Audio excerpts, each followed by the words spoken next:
Yo, what is going on, Guardians, and welcome back to another Destiny 2 gameplay video. I'm True Vanguard, coming at you with some more hot off the press, beyond light information, and in this video we're going to be covering the No Time to Explain with the Catalyst, okay? Now the Catalyst on the No Time to Explain is absolutely fantastic, and real quick, if you haven't done the Catalyst for this just yet, it really isn't that difficult. I know sometimes you see like a quest you haven't started in your inventory of quests, and it's a little daunting just to see, you know, 0% progress on something. And you're like, man, I'll get to it. I'll get to it. Guys, let me just tell you, go ahead and get to it. Please do yourself a favor and get to it. The steps are listed out very clearly for you on that quest. It should only take you a couple of hours to knock this out. And I know a lot of people are struggling, like, where do I go to finish out a Catalyst now? Yet we used to go to the Castellum, we used to go to the Whisper mission and go to the Shadow Thrall room, and there's so many different places that we used to go that we can no longer go to farm a lot of ads to make quick progress on our Catalysts. I would recommend, there's a number of places you can go. I mean, Blindwell is an option, but I would actually recommend, there's the Lost Sector. Crap, I'm gonna space out on the name of the section.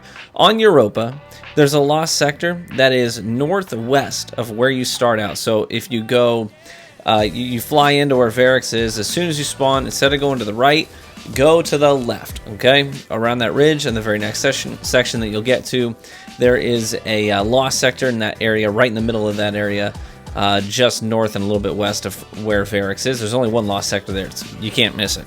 Go in there, you'll get about 7% done on a clear if you're just using the No Time to Explain, and it should only take you around 4.5 to 5 minutes to clear that thing.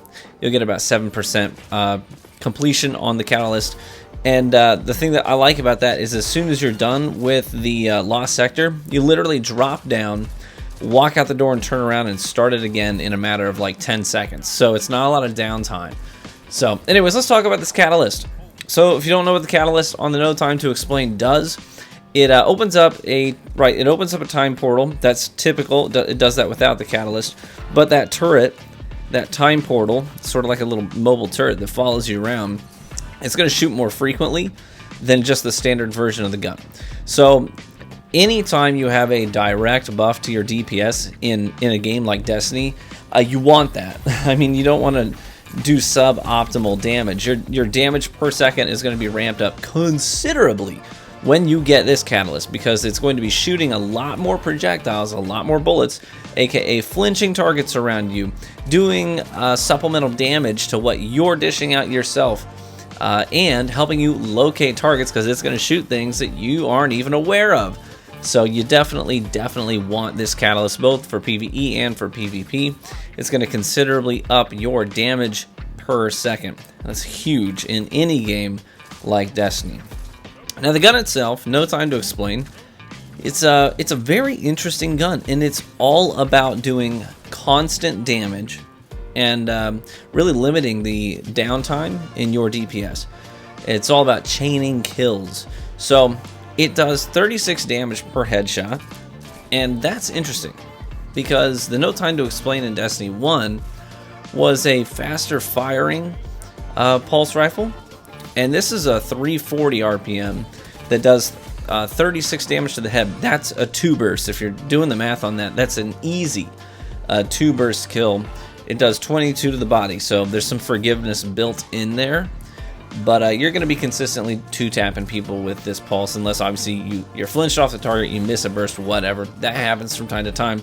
So lots of 2-burst kills, and usually easily a 3-burst kill if you have enough time to get a 3rd burst in. So all headshots on the No Time to Explain are refunded to you, and that's not anything new. We've seen a number of exotics in Destiny's history that refund precision hits. You know, we got like the oh gosh, Polaris Lance. I almost spaced out the name of that. That would have been embarrassing. Polaris Lance does this. There's a number of other precision hit related perks like the Jade Rabbits. It's not a direct refund on precision hits, but it's the same kind of idea. So this is nothing new, but it's a direct 1-to-1 ratio with No Time to Explain. Every bullet to the head is refunded. It doesn't pull from your reserves. it's like it never happened. It's like that bullet never left your gun, right? You just get it back for free right into the magazine, no problem. Additionally, all shots on frozen targets, so if you're using stasis or people around you are using stasis, which is probably going to be pretty consistent for the remainder of this season, until there's maybe a change to how stasis works, but for now, there's a whole friggin' ton of stasis in PvP. So shooting frozen targets will also refund bullets straight into your magazine. So all that amounts to you constantly doing damage, right? As long as you're getting precision hits, you don't have to reload the gun. So you can I've gone into engagements here in PvP where I can get 2 to 3 kills and have 4 bullets in my magazine. And between the precision hits being refunded and my turret, your time portal, I call it a turret. It's technically not a turret. It's technically a rift in time, and another version of the gun that you're holding is actually shooting through that rift in time, but it's essentially a turret, right? Between those two things, like, you can do a lot of damage with just 4 bullets in the magazine, you know what I'm saying? So, that's the thing that I really like about this gun. It's all about chaining. It's all about chaining those kills. And you're just constantly doing damage at medium range. I would recommend mid-range is really where you want to lean on this thing. And also, people underestimate the range of No Time to Explain. I think, well, at least I did, because it might be related to my perception of the gun based on D1. In my head, I think, oh, No Time to Explain, faster firing pulse, not as good range, right? And that's just simply not the case. Another thing that throws me off is the reticle. There's no real, I mean, there's not a lot of zoom to it. So, which is kind of like a Cold Heart. Cold Heart was a lot like this for me too. There is an optic on the top, but it doesn't really like magnify very much at all. And so you're consistently underestimating the range of the gun just by looking down the sights. You assume it's a more CQC weapon, but it's not. The range on this thing is absolutely disgusting, and you'll see that in the gameplay here. I've included a lot of clips where I'm doing consistent damage at people at range, and you can still two-burst people at, you know, aggressive frame pulse range and scout rifle range even. Holy cow, man, this thing is just a monster. It's an absolute monster on the battlefield, especially in 6s, where you can really reposition, capitalize on the chaos, catch people off guard, do flanking routes, and you know, really make the most of those longer sight lines in the game.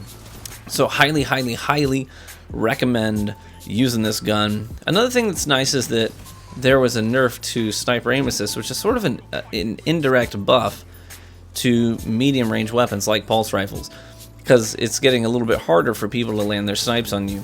So you're not going to be domed while trying to leverage, you know, your pulse rifle, your scout rifle as often as maybe before that nerf took place. The one downside I would say to the No Time to Explain, if we're talking about downsides here, I would say it's visually confusing at times. Visually confusing. And that's because the way the reticle is, there was a couple different reasons. First, the reticle, it's kind of like, I don't know if hazy is the right word for it, but if you really fixate on it, and I do, because I really, especially at range when I'm trying to line up a shot, I'm focusing more on my reticle and waiting, you know, to make adjustments and see something come into the sight picture, you know what I'm saying, as you're looking down the sights. It's sort of a marksmanship thing. It kind of like wavers. I don't know, it's kind of blurry, kind of fuzzy. It moves a little bit. And so my eyes, sometimes, maybe it's just because I'm old, but sometimes my eyes have a hard time looking through those optics for a long time. Another thing I would say is that there's a sort of visual effect to the barrel of the gun. You'll notice this if you just stand there and you hold it. You'll see every now and then there's like this time rift energy around the barrel of the gun. Now that can happen when you're in the middle of a gunfight. It can happen while you're in the middle of taking shots and stuff, and it's just more stuff in front of you. You know what I mean? And I don't need more stuff in front of me. It sort of makes it more confusing at times. I don't like that. I don't like that. So that's really the only downside of the gun is it can be visually confusing at times, especially for an old man like me. So the portal is up for 10 seconds, the turret that is. And it's nice you can shoot together for consistent 2 bursts, because it's going to be supplementing your damage if you miss a headshot in your burst somewhere. It's going to be like, hey, don't worry about it, I got you. I'll give you 33 damage here. It does 33 damage per burst if all 3 projectiles hit, because it shoots it shoots 3 projectiles for 11 damage each, so 33 damage. So it's about the same as hitting a headshot bullet, an extra headshot bullet. So that can help offset any shots you take that go to the body instead of the head. So you can get those 2 bursts much more consistently, and it's just like a freight train on the move when you start ramping this thing up. It's fan-freaking-tastic. And like I said earlier, sometimes it shoots targets you don't even see, so it helps you focus on where you need to focus. It also shoots while you're reloading, so again, you're still dishing out damage even though you are not actively pulling the trigger. And that's what this gun is all about. You're always doing damage, no wasting time with reloads, and that turret is supplementing your damage all the time. So I absolutely love this gun. Hey, do yourselves a favor, go get the catalyst knocked out for this thing. You will not regret it. I've got like 500 kills on this thing already between yesterday and today after I got the catalyst completed. So yeah, take advantage of it, guys. It's fan-freaking-tastic. Hey, Real Gamer Hour, my live show with me, MTash, and Cactus HD is going to be tonight live on YouTube. We were going to do it last night, but then YouTube was down, so we had to postpone it. So sorry about that for any inconvenience, but we'd love to see you there tonight, 9 p.m. Eastern Time. Thanks for watching the video. Thanks for supporting my channel. I hope to see you out there on Europa or even in the Crucible. All right, take care of yourselves. Bye-bye.